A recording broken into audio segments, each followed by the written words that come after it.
Hello everyone, welcome to our YouTube channel B.Ed Education. Dear students, today we are going to discuss multiple choice questions on Unit 7 in PE 6 Assessment and Evaluation in School Education. Unit 7 is Planning, Construction, Implementation and Reporting of Assessment. मूल्यनिर्धारणाचे नियोजन, रचना, अंमलबजावणी आणि अहवाल.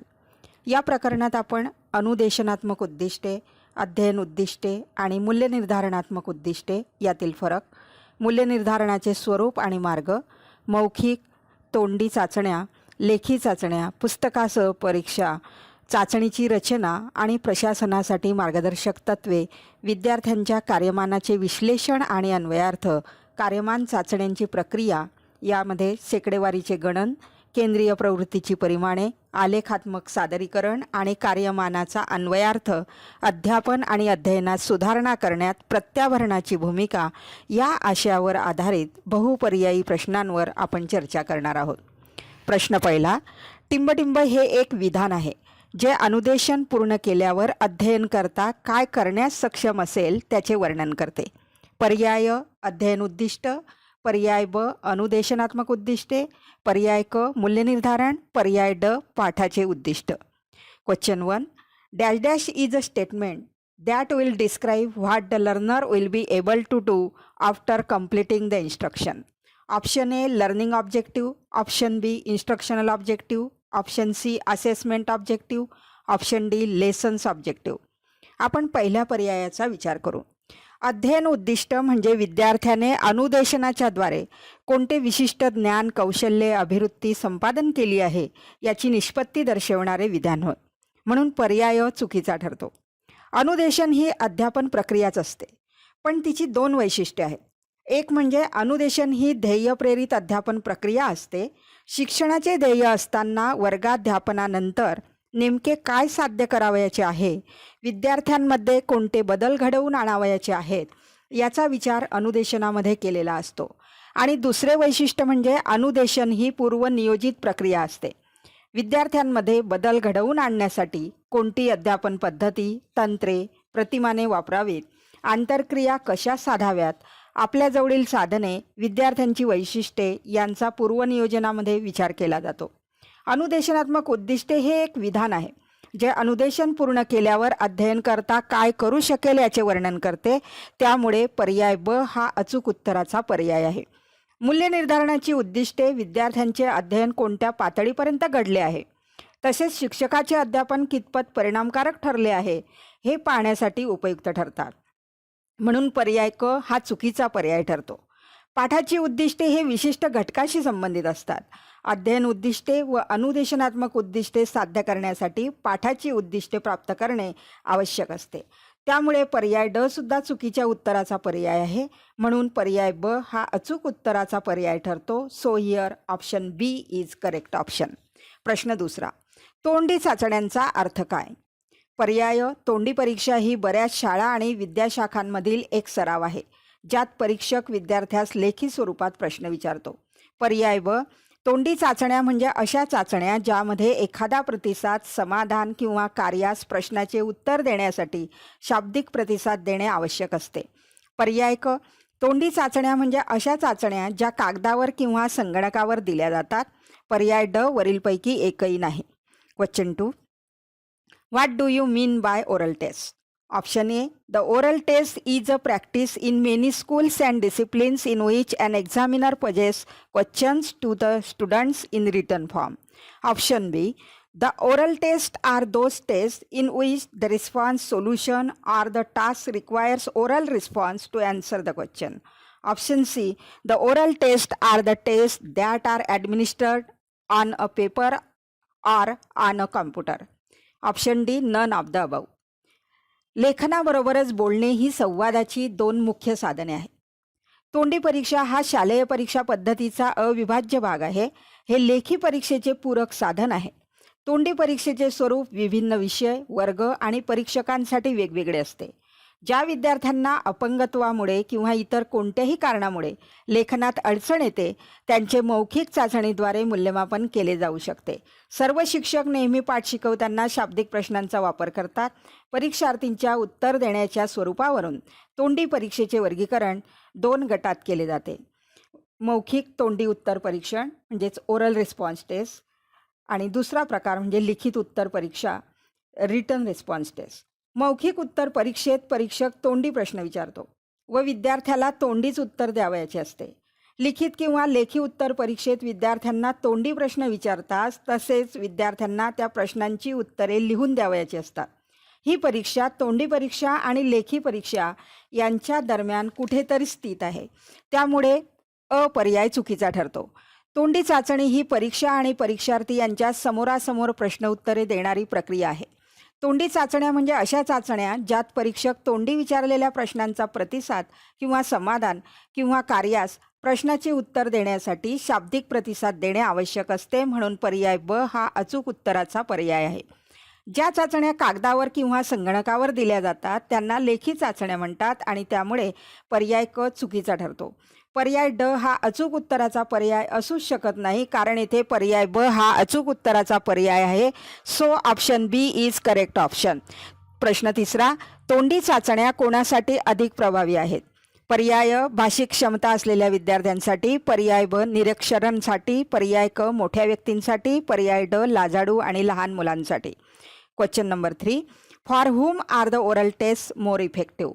Option A for students with linguistic ability, option B for the literate, option C for older students individuals, option D for shy feeling and young children.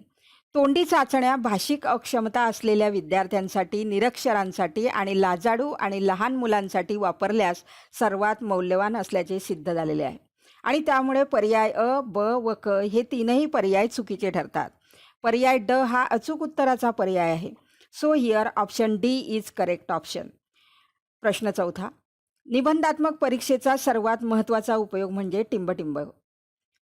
पर्याय त्यांचे प्रशासन करणे सोपे आहे, पर्याय ब प्रश्नपत्रिकेची लांबी कमी असल्यामुळे कागद व छपाईचा खर्च वाचतो, पर्याय क उच्चस्तरीय उद्दिष्टांचे प्रभावीपणे मापन करता येते, पर्याय ड प्रश्नाचे उत्तर पूर्णपणे चूक असत नाही. Question number 4, the most important use of essay test is dash dash. Option A they are easy to administer, option B due to the short length of the question paper and printing cost is saved, option C high level objectives can be effectively measured, option D the answer to the question is not entirely wrong. निबंधात्मक परीक्षेचे प्रशासन करणे सोपे असते. प्रश्नांची संख्या कमी असल्यामुळे प्रश्नपत्रिकेची लांबी कमी असते, त्यामुळे प्रश्नपत्रिकेसाठी कागद व छपाईचा खर्च वाचतो, प्रश्नाचे उत्तर पूर्णपणे चूक असत नाही. हे निबंधात्मक परीक्षेचे उपयोग असले तरी सर्वात महत्त्वाचा उपयोग म्हणजे आपले विचार व्यक्त करणे, कल्पना विस्तार करणे, दिलेल्या मजकुराचा अर्थ स्पष्ट करणे, परीक्षण करणे इत्यादी बाबतीतील विद्यार्थ्यांचे कौशल्य अजमावण्याकरता निबंधात्मक प्रश्नासारखे दुसरे साधन नाही. निबंध वजा किंवा दीर्घोत्तरी आणि लघुत्तरी प्रश्न हे मुक्त प्रतिक्रियात्मक प्रश्न असतात. मुक्त प्रतिक्रियांचा उद्देश विद्यार्थ्यांचे आकलन, उपयोजन क्षमता, पृथक्करण संयोजन क्षमता, अभिव्यक्ती क्षमता आणि लेखन क्षमता यांचे मापन करणे हा असतो. त्यामुळे पर्याय क हा अचूक पर्याय आहे. So here option C is correct option. प्रश्न 5, पुढीलपैकी कोणते केंद्रीय प्रवृत्तीचे परिमाण नाही? पर्याय विस्तार, पर्याय ब मध्यमान, पर्याय क मध्यांक, पर्याय ड बहुलक. Question number 5, which of the following is not a measure of central tendency? Option A range, option B median, option C mean, option D mode. विद्यार्थी मित्रो, मध्यमान, मध्यांक व बहुलक ही 3 परिमाणे दिलेल्या संख्या समूहातील केंद्रस्थानी असणारी प्रतिनिधित्व करणारी संख्या शोधण्यास मदत करतात, म्हणून त्यांना केंद्रीय प्रवृत्तीची परिमाणे म्हणतात. विस्तार हे केंद्रीय प्रवृत्तीचे परिमाण नसून ते विचलनशीलतेचे परिमाण आहे, त्यामुळे पर्याय हा अचूक उत्तराचा पर्याय आहे. So here option A is correct option. प्रश्न 6, मध्यमानाची गणना केली जाते टिंबटिंब. पर्याय सर्व गुणांची बेरीज करून त्या गुणांकांच्या बेरजेला गुणांकांच्या एकूण संख्येने भाग देऊन, पर्याय ब एकतर चढत्या किंवा उतरत्या क्रमाने गुणांकांची मांडणी करून, पर्याय क एकूण गुणांक संख्येला 2ने भाग देऊन मधला गुणांक शोधून. पर्याय ड वरीलपैकी एकही नाही. Question number 6. Mean is computed dash dash. Option A by dividing sum of all scores by the number of measures. Option B by arranging the scores either in ascending or descending order. Option C by finding middle score by dividing the total scores by 2. Option D none of the above. दिलेल्या गुणांकांच्या श्रेणीतील सर्व गुणांकांची बेरीज करून त्या बेरजेस एकूण गुणांकांच्या संख्येने भागले असता जो अंक मिळतो त्याला मध्यमान असे म्हणतात. अंकगणितात या अंकास सरासरी असे म्हणतात. मध्यमानाला हिशोब करून काढलेली सरासरी असेही म्हटले जाते. मध्यमान काढण्यासाठी दिलेले गुणांक चढत्या किंवा उतरत्या क्रमाने मांडण्याची गरज नसते. तसेच एकूण गुणांक संख्येला 2ने भाग देऊन मधला गुणांकही शोधण्याची गरज नसते. त्यामुळे पर्याय ब, क आणि ड हे तीनही पर्याय चुकीचे आहेत. म्हणून येथे पर्याय अ हा अचूक उत्तराचा पर्याय आहे. So here option A is correct option. प्रश्न 7. केंद्रीय प्रवृत्तीचे सर्वात स्थिर व विश्वसनीय परिमाण कोणते आहे? पर्याय प्रमाण विचलन, पर्याय ब मध्यांक, पर्याय क बहुलक, पर्याय ड मध्यमान. Question number 7. Which is the most stable and reliable measure of central tendency? Option A standard deviation, option B median, option C mode, option D mean. प्रमाण विचलन हे विचलनशीलतेचे म्हणजे व्हेरिएबिलिटीचे सर्वात विश्वसनीय व स्थिर परिमाण आहे. त्यामुळे पर्याय हा चुकीचा पर्याय ठरतो. आता ब पर्यायाचा विचार करू. मध्यांक काढताना श्रेणीतील गुणांक चढत्या किंवा उतरत्या क्रमाने लिहिल्यानंतर अगदी मध्यावर येणारा गुणांक शोधावा लागतो. अगदी टोकाकडील गुणांक माहीत नसले तरी मध्यांक काढता येतो. बहुलक काढतानाही सर्व गुणांक माहीत नसले तरी बहुलक काढता येते. टोकाकडील गुणांक माहीत नसले तरी चालते, परंतु मध्यमान काढताना श्रेणीतील सर्व गुणांक विचारात घेतले जातात. म्हणून मध्यमान हे श्रेणीचे खऱ्या अर्थाने प्रतिनिधित्व करते. सुटे प्राप्तांक व प्राप्तांक विभाजनावरून त्याची पूर्णतः अचूक किंमत काढता येते आणि त्यामुळे मध्यमान हे विश्वसनीय परिमाण आहे. तसेच एका मोठ्या गटातून योग्य पद्धतीने अनेक उपगट घेतले व या उपगटांचे मध्यमान काढले तर एका उपगटाच्या मध्यमानात तुलनात्मकदृष्ट्या फार फरक येत नाही. म्हणून इतर केंद्रीय प्रवृत्तींच्या मानाने मध्यमान ही केंद्रीय प्रवृत्ती अधिक स्थिर आहे. म्हणून येथे पर्याय ड हा अचूक उत्तराचा पर्याय आहे. So here option D is correct option. प्रश्न 8. खालील गुणांक संचाचा मध्यांक कोणता आहे? 20, 16, 14, 18, 15. पर्याय अ 15, पर्याय ब 18, पर्याय क 16, पर्याय ड 14. Question number 8. Which is the median of the following set of scores? 20, 16, 14, 18, 15. Option A 15, option B 18, option C 16, option D 14. मध्यांक हे केंद्रीय प्रवृत्तीचे दुसरे परिमाण आहे. मध्यांक काढताना दिलेल्या गुणांकांच्या श्रेणीतील गुणांक चढत्या किंवा उतरत्या क्रमांकाने मांडावे लागतात. दिलेल्या उदाहरणातील गुणांक चढत्या क्रमाने लिहिले असता 14, 15, 16, 18, 20 अशी गुणांक श्रेणी मिळते. आता या गुणांक श्रेणीतील मध्यभागी असणारा अंक म्हणजे दिलेल्या श्रेणीचा मध्यांक होय. म्हणून येथे 16 हा मध्यांक आहे. सूत्राचा वापर करूनही आपल्याला मध्यांक काढता येतो. या पद्धतीने सुद्धा प्रथम दिलेले सर्व गुणांक चढत्या किंवा उतरत्या क्रमाने मांडून घ्यावे लागतात. येथे एकूण गुणांक संख्या n बरोबर 5 आहे. मध्यांक बरोबर n अधिक 1/2 या क्रमांकाच्या पदाचे मूल्य या सूत्राचा वापर करून मध्यांक बरोबर 5 अधिक 1/2 बरोबर 6/2 बरोबर 3 या क्रमांकाच्या पदाचे मूल्य म्हणजे मध्यांक होय. येथे तिसऱ्या क्रमांकाच्या पदाचे मूल्य 16 आहे. म्हणून दिलेल्या गुणांक श्रेणीचा मध्यांक 16 आहे. त्यामुळे येथे पर्याय क हा अचूक उत्तराचा पर्याय आहे. So here option C is correct option. प्रश्न 9. खालील गुणांक संचाचा मध्यांक काय आहे? 2, 7, 5, 3. पर्याय अ 5, पर्याय ब 4, पर्याय क 3, पर्याय ड 7. Question number 9. What is the median of the following set of scores? 2, 7, 5, 3. Option A 5, option B 4, option C 3, option D 7. मध्यांक काढण्यासाठी दिलेल्या गुणांक संचातील गुणांक चढत्या किंवा उतरत्या क्रमाने मांडतात. आपण हे गुणांक 2, 3, 5, 7 असे चढत्या क्रमाने मांडून घेऊ. येथे n बरोबर 4 आहे. म्हणून मध्यांक बरोबर n अधिक 1/2 या क्रमांकाच्या पदाचे मूल्य या सूत्राचा वापर करून मध्यांक बरोबर 4 अधिक 1 भागिले 2 या क्रमांकाच्या पदाचे मूल्य म्हणजेच 5 भागिले 2 बरोबर 2.5 या क्रमांकाच्या पदाचे मूल्य म्हणजेच दुसऱ्या क्रमांकाचा प्राप्तांक 3 व तिसऱ्या क्रमांकाचा प्राप्तांक 5 यांची सरासरी घेतल्यास मधला अंक म्हणजेच मध्यांक मिळेल. आणि म्हणून मध्यांक बरोबर मध्यभागी येणारे 2 गुणांक 3 आणि 5 यांची आपल्याला सरासरी घ्यावी लागेल. आणि म्हणून मध्यांक बरोबर 3 अधिक 5 भागिले 2 बरोबर 8 भागिले 2 बरोबर 4. म्हणून पर्याय ब हा अचूक उत्तराचा पर्याय आहे. So here option B is correct option. प्रश्न 10. जेव्हा दिलेल्या श्रेणीतील गुणांकांची संख्या विषम असेल तेव्हा मध्यांकाची गणना कोणत्या सूत्राद्वारे केली जाऊ शकते? पर्याय मध्यांक बरोबर n अधिक 1 भागिले 2 या क्रमांकाच्या पदाचे मूल्य. पर्याय ब मध्यांक बरोबर n भागिले 2 या क्रमांकाच्या पदाचे मूल्य अधिक n भागिले 2 अधिक 1 भागिले 2 या क्रमांकाच्या पदाचे मूल्य. पर्याय क मध्यांक बरोबर summation of x divided by n. पर्याय ड मध्यांक बरोबर summation of fx divided by n. Question number 10.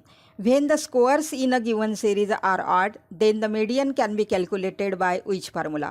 Option A, median is equal to the measure or value of the n plus 1 divided by 2th atom. Option B, median is equal to the value of n by 2 atom plus the value of n by 2 plus 1 divided by 2th atom. Option C, median is equal to summation of x divided by n. Option D, median is equal to summation of fx divided by n. जेव्हा दिलेल्या श्रेणीतील गुणांकांची संख्या विषम असेल तेव्हा मध्यांकाची गणना करण्यासाठी मध्यांक बरोबर n अधिक 1 भागिले 2 या क्रमांकाच्या पदाचे मूल्य या सूत्राद्वारे केली जाऊ शकते. त्यामुळे पर्याय अ हा अचूक उत्तराचा पर्याय आहे. So here option A is correct option. प्रश्न 11. जेव्हा वारंवारता वितरणाच्या स्वरूपात माहिती उपलब्ध असते तेव्हा टिंबटिंब सूत्राने बहुलकाची गणना केली जाते. पर्याय अ बहुलक बरोबर 3 मध्यगा वजा 2 मध्यमान. पर्याय ब बहुलक MO इज इक्वल टू 2 मध्यगा वजा 3 मध्यमान. पर्याय क बहुलक MO बरोबर 3 मध्यगा अधिक 2 मध्यमान. पर्याय ड बहुलक MO बरोबर 2 मध्यगा अधिक 3 मध्यमान. Question number 11. When data is available in the form of frequency distribution, the mode is computed from the dash dash formula. Option A, mode MO is equal to 3 median minus 2 mean. Option B, mode MO is equal to 2 median minus 3 mean. Option C, mode MO is equal to 3 median plus 2 mean. Option D, mode MO is equal to 2 median plus 3 mean. विद्यार्थी मित्रो, जेव्हा एखाद्या गटाचे गुण सुटे म्हणजे ungroup दिलेले असतात तेव्हा त्याला मध्यांक असे म्हणतात. पण जेव्हा वारंवारता सारणीद्वारे गुण दिले जातात तेव्हा मध्यगा ही संज्ञा वापरतात. वारंवारता विभाजनाचे मध्यमान व मध्यगा माहिती असतील तर त्यावरून खरे बहुलक म्हणजे ट्रू मोड काढता येते. त्याचे सूत्र आहे बहुलक म्हणजेच MO इज इक्वल टू 3 मध्यगा वजा 2 मध्यमान. त्यामुळे अपर्याय हा अचूक उत्तराचा पर्याय आहे. So here option A is correct option. प्रश्न 12. जेव्हा वितरणाच्या दोन्ही टोकांकडील गुणांक दिलेले नसतात तेव्हा केंद्रीय प्रवृत्तीचे कोणते परिमाण सर्वात चांगले आहे? पर्याय मध्यमान, पर्याय ब मध्यगा, पर्याय क बहुलक, पर्याय ड चतुर्थक विचलन. Question number 12. When the scores at both the ends of the distribution are not given, which measure of central tendency is best? Option A mean, option B median, option C mode, option D quartile division. जेव्हा एखाद्या गुणांक मालिकेतील एक किंवा दोन्ही टोकांकडील गुणांक माहीत नसतील तर मध्यमान काढता येत नाही. कारण मध्यमान काढण्यासाठी गुणांक मालिकेतील प्रत्येक गुणाची आवश्यकता असते. त्यामुळे पर्याय अ हा चुकीचा पर्याय ठरतो. जेव्हा दिलेल्या गुणांक श्रेणीतील दोन्ही टोकांकडील गुण माहीत नसले तरी देखील मध्यगा निश्चित ठरवता येते. गुणांक श्रेणीतील दोन्ही टोकांकडील गुणांक दिलेले नसतील तरी बहुलकही निश्चित करता येते, परंतु बहुलकाची स्थिरता व विश्वसनीयता कमी आहे. तसेच एखाद्या श्रेणीतील अगदी टोकाकडील गुण माहीत नसतील तर अशा वेळी चतुर्थक विचलन या परिमाणाचा वापर करता येतो. कारण हे परिमाण ठरवताना मधल्या फक्त 50% गुणांचाच आपण विचार करतो. परंतु चतुर्थक विचलन हे केंद्रीय प्रवृत्तीचे परिमाण नसून ते विचलनशीलतेचे परिमाण आहे. त्यामुळे पर्याय अ, क आणि ड हे चुकीचे ठरतात. म्हणून या ठिकाणी पर्याय ब हा अचूक उत्तराचा पर्याय आहे. So here option B is correct option. प्रश्न 13वा. टिंबटिंब हे भिन्न उंचीच्या स्तंभांचा वापर करून माहितीचे आलेखीय प्रदर्शन आहे. पर्याय वर्तुळालेख, पर्याय ब चित्रालेख, पर्याय क स्तंभालेख, पर्याय ड रेषालेख. Question number 13. Dash dash is a graphical display of data using bars of different heights. Option A pie chart, option B pictogram, option C histogram, option D line graphs. मिळवलेली सांख्यिकीय माहिती सोप्या पद्धतीने लक्षात यावी या उद्देशाने त्यावर प्रक्रिया करून तिची आकर्षकरित्या मांडणी केली जाते. ही मांडणी आलेखांच्या रूपात केली जाते. 2 किंवा अधिक संचांमधील म्हणजेच माणसे, वस्तू, त्यांचे विविध गुणधर्म इत्यादींच्या समूहामधील परस्पर संबंधांचे भूमितीय चित्रण म्हणजे आलेख होय. आलेखाचे वृत्तालेख म्हणजेच वर्तुळालेख, चित्रालेख, स्तंभालेख, जोडस्तंभालेख, रेषालेख, वारंवारता बहुभुज हे प्रकार आहेत. वर्तुळालेख म्हणजेच वृत्तालेख, त्यालाच आपण पायचार्ट म्हणतो. यामध्ये एक संपूर्ण वर्तुळ एका संपूर्णतेचे प्रतिनिधित्व करण्यासाठी घेतले जाते आणि संपूर्ण सामग्रीचे सर्व घटक वर्तुळालेखात प्रमाणात दर्शविले जातात. त्यामुळे अपर्याय चुकीचा आहे. सांख्यिकीय माहितीच्या सचित्र सादरीकरणाला चित्रालेख म्हणतात. त्यामुळे ब पर्यायही चुकीचा ठरतो. स्तंभालेख हा प्रामुख्याने वारंवारता वितरणाचा आयतालेख आहे. परंतु जेव्हा सांख्यिकीय माहिती ही वर्गांतराच्या स्वरूपात दिलेली असते तेव्हा स्तंभालेख वापरला जातो. स्तंभालेखामध्ये प्रत्येक वर्गांतरावर एक एक आयत काढून वारंवारता दर्शवली जाते. कोणत्याही वर्गांतरातील सर्व प्राप्तांक हे त्या वर्गांतरात समप्रमाण विखुरलेले असतात असे गृहीत धरलेले असते आणि त्यामुळे स्तंभालेख हे भिन्न उंचीचे आणि स्तंभांचा वापर करून माहितीचे आलेखीय प्रदर्शन आहे. रेषालेख किंवा रेखाचित्र हे सांख्यिकीय माहितीच्या सादरीकरणाच्या सामान्य पद्धतींपैकी एक पद्धती आहे. रेषालेखात 2 चलांमधील संबंध आलेखाद्वारे स्पष्ट केले जातात. यात विशिष्ट माहितीचे प्रतिनिधित्व करणाऱ्या बिंदूंना जोडण्यासाठी रेषाखंडांचा वापर केला जातो. त्यामुळे ड पर्याय हा चुकीचा पर्याय आहे. वरील स्पष्टीकरणाच्या आधारे आपल्याला असे म्हणता येईल की पर्याय क हा बरोबर उत्तराचा पर्याय आहे. So here option C is correct option. प्रश्न 14वा. सांख्यिकीमध्ये बहुलक म्हणजे काय? पर्याय अ जेव्हा प्राप्तांक वारंवारता सारणीद्वारे दिले जातात तेव्हा जास्तीत जास्त वारंवारता असलेल्या वर्गांतराच्या मध्यबिंदूला बहुलक असे म्हणतात. पर्याय ब संख्यांच्या संचांमध्ये अनेक वेळा येणारा अंक म्हणजे बहुलक होय. पर्याय क दोन्ही अ आणि ब. पर्याय ड दिलेल्या संख्या संचातील सर्वात मोठा अंक. Question number 14. What is the mode in statistics? Option A when the scores are given by a frequency table the midpoint of the class interval with the highest frequency is called the mode. Option B, mode is the number which appears most often in a set of numbers. Option C, both A and B. Option D, the largest number in a given set of numbers. केंद्रीय प्रवृत्तीचे तिसरे परिमाण म्हणजे भूयिष्ठक किंवा बहुलक हे आहे. बहुलक म्हणजे प्राप्तांक समूहात जास्तीत जास्त वेळा आलेला प्राप्तांक होय.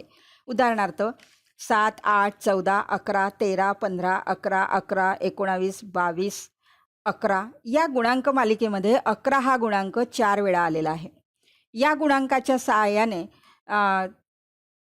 आपल्याला गुणांक मालिकेचे बहुलक 11 आहे हे सांगता येते. परंतु जेव्हा गुणांक वारंवारता सारणीद्वारे दिले जातात तेव्हा जास्तीत जास्त वारंवारता असलेल्या वर्गांतराच्या मध्यबिंदूला बहुलक म्हणतात. त्यामुळे पर्याय अ व ब हे दोन्हीही पर्याय बरोबर आहेत आणि म्हणून या दोन्ही पर्यायांचा समावेश असलेला पर्याय क हा अचूक उत्तराचा पर्याय आहे. So here option C is correct option. प्रश्न 15वा. प्रत्याभरण अध्ययनात सुधारणा कशी करते? पर्याय विद्यार्थ्यांच्या मनात रुजलेले गैरसमज दूर करतात. पर्याय ब विद्यार्थ्यांना अभ्यासासाठी मार्गदर्शन मिळते. पर्याय क विद्यार्थ्यांना अध्ययनास प्रवृत्त केले जाते. पर्याय ड वरीलपैकी सर्व. Question number 15. How does feedback improve learning? Option A, removes the misconceptions rooted in the minds of the students. Option B, students get guidance for study. Option C, students are motivated to learn. Option D, all of the above. शिक्षकाने प्रश्न विचारल्यानंतर विद्यार्थी उत्तरे देतात. विद्यार्थ्याने दिलेल्या प्रतिसादावरून विद्यार्थ्यांना शिकवलेल्या भागाचे आकलन झालेले आहे किंवा नाही हे ओळखतात. विद्यार्थ्यांनी दिलेल्या उत्तरात काही त्रुटी असतील किंवा त्यांनी दिलेला प्रतिसाद चुकीचा आहे असे आढळल्यास शिक्षक पुन्हा त्या भागाचे विविध उदाहरणांद्वारे स्पष्टीकरण करतात. आवश्यक असेल तर वेगळी शैक्षणिक साधने वापरतात व आपल्या अध्यापनात आवश्यक ते बदल करतात. त्यामुळे विद्यार्थ्यांच्या मनात रुजलेल्या चुकीच्या संकल्पना दूर होतात. त्यांना अभ्यासाविषयी मार्गदर्शन मिळते.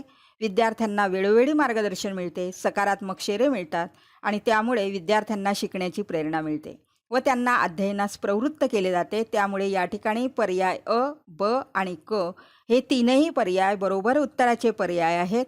म्हणून पर्याय ड वरीलपैकी सर्व हा अचूक उत्तराचा पर्याय आहे. So here option D is correct option. प्रश्न 16वा. प्रत्याभरण अध्यापनात सुधारणा कशी करते? पर्याय शिक्षकांना त्यांच्या अध्यापनातील उणीवा लक्षात येतात आणि त्या वेळीच दूर करण्याची संधी उपलब्ध होते. पर्याय ब विद्यार्थ्यांच्या बौद्धिक पातळीनुसार शिक्षक वेळोवेळी अध्यापनाची गती नियंत्रित करू शकतो. पर्याय क दोन्ही अ आणि ब. पर्याय ड वरीलपैकी एकही नाही. Question number 16. How does feedback improve teaching? Option A teachers realise the shortcomings in their teaching and at the same time have the opportunity to overcome them. Option B, the teacher can control the pace of teaching from time to time according to the intellectual level of the students. Option C, both A and B. Option D, none of the above. विद्यार्थ्यांनी दिलेल्या प्रत्याभरणामुळे शिक्षकांनाही आपल्या अध्यापनातील उणीवा लक्षात येतात व त्या वेळीच दूर करण्याची संधी उपलब्ध होते. त्यासाठी शिक्षक उपचारात्मक अध्यापनाची योजना करतात. त्यामुळे विद्यार्थ्यांच्या अध्ययनात सुद्धा सुधारणा होते. तसेच वेळोवेळी विद्यार्थ्यांच्या बौद्धिक पातळीनुसार अध्यापनाचा वेग शिक्षकाला नियंत्रित करता येतो. त्यामुळे जे विद्यार्थी मंदगतीने अध्ययन करतात त्यांनासुद्धा फायदा मिळतो. त्यामुळे पर्याय अ व ब हे दोन्ही पर्याय बरोबर आहेत. म्हणून येथे पर्याय क हा अचूक उत्तराचा पर्याय आहे. So here option C is correct option. प्रश्न 17वा.